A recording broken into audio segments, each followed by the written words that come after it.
I've never been much of an international sightseer.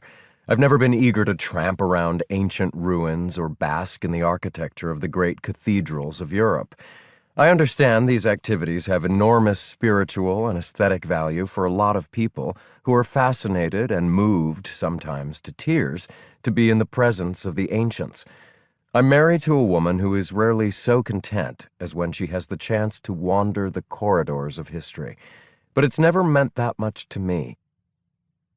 When I find myself in one of these places, more often than not, I begin to think about Broadway musicals.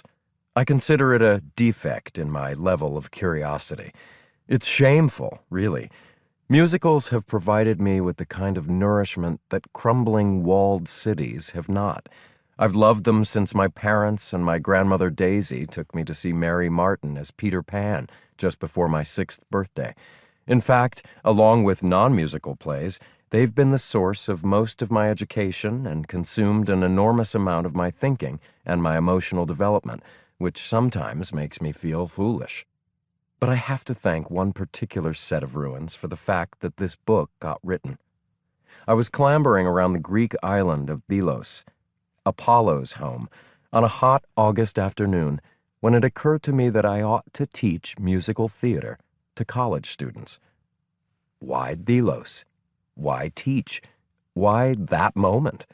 Whoever knows for sure why a thought pops into your head? I could claim that it was because Apollo was the god of music and poetry, and that got me thinking, but I doubt anything that erudite was lamping around my brain.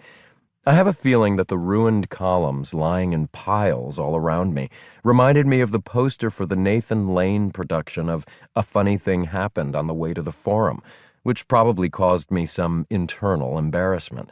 While I was trying to turn from the mortifying to the high-minded, the idea of imparting knowledge to young people somehow slipped into my brain. The fact is, almost everything reminds me of the theater, and certainly ancient ruins do. There are fabulous semi-preserved amphitheaters all around Greece and Italy, and even ruins that never were performance spaces seem to me to be inherently dramatic.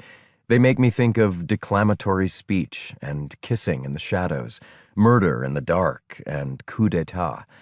But also, to be honest, they call up Nathan Lane in a toga, and distant memories of Zero Mostel, Jack Gilford, David Burns, and John Carradine singing Everybody Ought to Have a Maid. That's always been a kind of heaven to me, and ruins are about the world of the gods.